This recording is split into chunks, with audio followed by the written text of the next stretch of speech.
जय श्रीराम मित्रांनो. आज होती आपल्याला अकलूजची ट्रिप सयाजीराजे पार्क. कस्टमरनं काय 5 वाजता पिकअप करायला बोलवलं. आपण बरोबर टायमिंगला गेलो 5 वाजता, पण कस्टमर निघालं 6 वाजता. मग काय चला म्हणलं आता मग काय तवा गेलो. मग काय सणाना पिरिरी करत गेलो. तिथं मग आपण 9 वाजता पोहोचलो. टाइम होता. मग कस्टमर म्हणलं चला गणपती मंदिरला जायचंय. सयाजीराजे पार्क पासून 3 किलोमीटर पुढे आहे. बर म्हणलं चला, तुम्ही म्हणताय तर चला. गेलो मग तिथं गाड्या व्यवस्थित लावल्या. 2 गाड्या होत्या सोबत. आपण काय मंदिरला गेलो नाही, लांबूनच दर्शन घेतलं. लांबूनच तुम्हाला वाट दाखवतो देवाला जायची.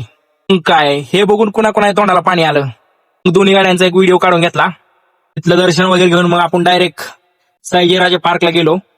सयाजीराजे पार्कला गेल्यावर काय नुसता राडाच. आतमध्ये जाता जाता एक 2-3 शूट घेतले एंट्रन्सचे.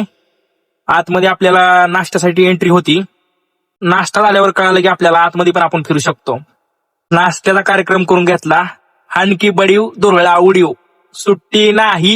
नाश्ता पण क्वालिटी होता. आपल्याला ट्रिप होती ती क्लास 1 ची होती. मग काय गडी फिरायला आल्या ते का गेम खेळायला आल्या ते काय माहिती. नाश्ता केलाय आणि पबजी खेळत बसल्या ते. चला म्हणलं सगळी गिरी निघून, नाश्ता करून सगळी निघून गेली तरी हे पबजी खेळत बसल्यात. शबास म्हणलं. तिथली काय आतमधली आपल्याला एक गोष्ट आवडली नाही, ती म्हणजे डुप्लिकेट झाड लावलेली आतमध्ये. तीच जर ओरिजिनल झाड असती ना तर एक नंबर टॉपचं दिसलं असतं. गडी काय सांगून सुद्धा ऐकायला तयार नव्हतं. तुम्ही बसा म्हणलं इथं, मी जातो म्हणलं. या तुम्ही म्हणलं मागणं. मग हळूच बॅगा उचलून आले तर माझ्या मागं. सगळी कुणीकडे पसार झाली त्यांना माहितच नाही. मग काय उडकायला त्यांना अर्धा तास गेला. पहिल्यांदा आपल्याला बोटिंग करून घ्यायची होती. बोटिंगला गेल्यानंतर काय पोर काय सांगितलेलं ऐकते ती. नुसती पोरींच्या बोटला बोट धडकवायची, नुसता आगावपणा. मग त्यांना म्हटलं तुमचं चलू द्या. त्यानंतर मग काय पार्क मधले पाळण्यांकडे गेलो आम्ही. आता त्या पाळण्याचं नाव आपल्याला माहित नाही. ते नुसतं गोल फिरत आणि इकडून तिकडं त्यात लय मजा आली. आपण पण बसलो होतो. एकदा बसून भागलं नाही म्हणून दुसऱ्यांदा बसलो. वन्स मोर होऊन जाऊ दे राडा. त्यात लय मजा येत होती. फिरून पैसे कमवायला सुद्धा नशीब लागतं. Hashtag driver. मग काय तुम्ही एक ओरिजिनल क्लिप बघून घ्या. नुसती पोरं वरडत होती. त्यात आपण पण मग काय सुट्टी नाही दिली, नुसता धिंगाणा.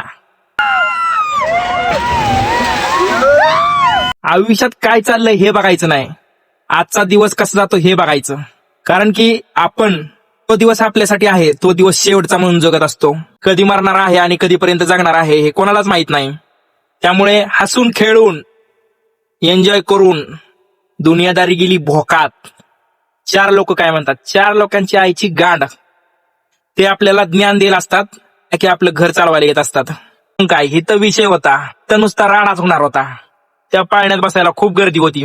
तिथं मग आपला नंबर आल्यावर काय दावा, लगेच आपण डायलॉग मारला, अब तो नंगा नाच होगा.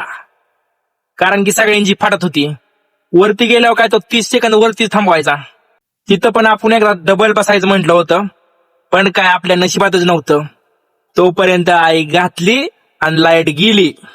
आता म्हणलं काय लाईट येत नसती लवकर, आपण जाऊया जेवण करायला. मग काय सगळी जेवण करायला गेली. आपण पण जेवण करून घेतलं. दुपारचा पण विषय करून टाकला. हानकी बडीव दुरळा उडीव. दुपारनंतर मग काय आपण निवांतच होतो. आपण काय कपडे नेली नव्हती. रेन डान्स करायला, स्विमिंग मध्ये पवायला. हे बारक काय कुणाचं काय म्हणावं घे ना, सगळी आपल्या नादात आणि ही बारक ते त्याच्याच नादात एकटच नाचते. मी पण म्हणलं भाऊ तुझं चलू दे तू, आता आम्ही जाऊन गाडीत आराम करतो. मग काय तिथून निघालो संध्याकाळी 6 वाजता. आपण आलतो सोलापूर वरणी. जेवणासाठी थांबलो. डायरेक्ट 30 ताटं सांगितली चिकन थाळी. 30 ताटात आपल्याकडे 2 ताट आली. त्यासाठी एवढंच. चला भेटू नंतर.